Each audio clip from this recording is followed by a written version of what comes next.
Imagine um país conhecido pelas montanhas mais altas do mundo, pela espiritualidade e por sua cultura milenar. O Nepal, lar do Monte Everest e de templos sagrados, sempre pareceu um lugar distante, calmo e protegido por tradições. Mas nesta semana, o mundo assistiu a um choque inesperado, uma revolta massiva, liderada principalmente por jovens, que levou à morte de dezenas de pessoas, à queda de ministros e até à renúncia do primeiro-ministro. A pergunta que ecoa é: por que um povo, considerado pacífico, chegou a esse ponto de explosão? Tudo começou com uma decisão polêmica. O governo nepalês anunciou o bloqueio de nada menos que 26 plataformas de redes sociais, entre elas Facebook, YouTube, Instagram, WhatsApp e X, o antigo Twitter. A justificativa oficial era clara: combater a desinformação, perfis falsos, fraudes digitais e o discurso de ódio online. À primeira vista, parecia uma medida administrativa. Mas, para a juventude nepalesa, foi interpretada como um ataque direto à sua liberdade de expressão e ao único espaço onde realmente podiam se manifestar. É importante entender que no Nepal, como em grande parte do mundo, a geração Z vive conectada. Redes sociais não são apenas entretenimento, elas são fonte de informação, emprego, mobilização social e, acima de tudo, uma voz em um país onde muitos acreditam que os políticos não os escutam. De repente, esse canal foi arrancado das mãos de milhões de jovens. O resultado? Uma revolta que não nasceu apenas da internet, mas de feridas acumuladas ao longo dos anos. Por trás da raiva contra a censura digital havia algo ainda mais profundo.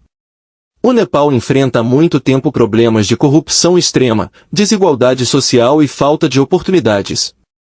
Para muitos, a proibição das redes sociais foi apenas a gota d'água. Um sinal claro de que o governo queria silenciar críticas e proteger privilégios. E assim, os protestos começaram. Primeiro em pequenas concentrações, com jovens usando uniformes escolares e universitários, carregando cartazes que pediam liberdade digital. Em poucos dias, as ruas da capital, Katmandu, foram tomadas.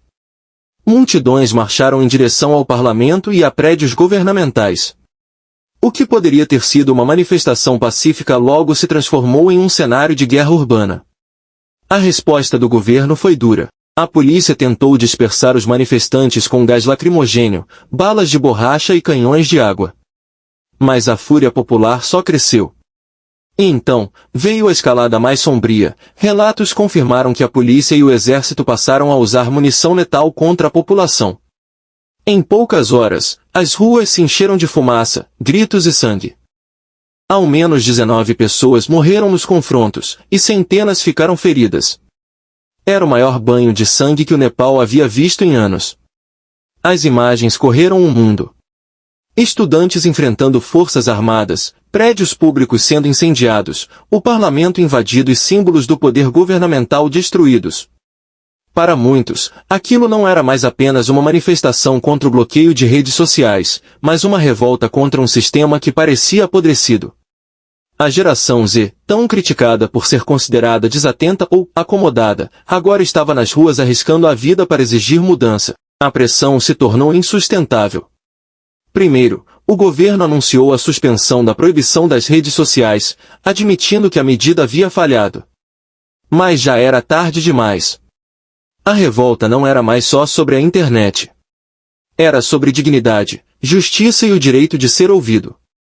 Logo depois, vieram as renúncias. O ministro do Interior, responsável pela segurança, deixou o cargo assumindo responsabilidade moral pelas mortes. Poucas horas depois, o próprio primeiro-ministro apresentou sua renúncia, declarando que sairia para permitir uma solução política dentro do marco da Constituição. O que vemos aqui não é apenas uma crise política comum. É um retrato de um choque geracional. De um lado, uma elite acostumada a governar de forma autoritária e distante. Do outro, milhões de jovens conectados, informados e cada vez mais conscientes de seus direitos. A censura digital foi apenas o estupim, mas a revolta nasceu da frustração com décadas de promessas quebradas, privilégios e impunidade. A pergunta que fica é: e agora? O Nepal conseguiu derrubar líderes e reverter medidas impopulares, mas será que isso vai se traduzir em reformas reais? Ou será apenas mais um capítulo em um ciclo de estabilidade? Uma coisa é certa, a geração Z mostrou sua força. Eles desafiaram um dos governos mais resistentes da região e forçaram uma mudança que parecia impossível. O Nepal nos lembra que, no século XXI, revoluções podem começar com algo tão simples quanto um clique bloqueado. A chama da rebeldia, quando acesa, não pode ser facilmente apagada. E você, acredita que essa revolta será apenas o começo de uma nova era no Nepal? Ou que o sistema vai encontrar um jeito de se recompor, mantendo os mesmos vícios de sempre? Se gostou desse conteúdo e quer acompanhar outras histórias como essa, inscreva-se no canal, deixe o like e ative o sino das notificações.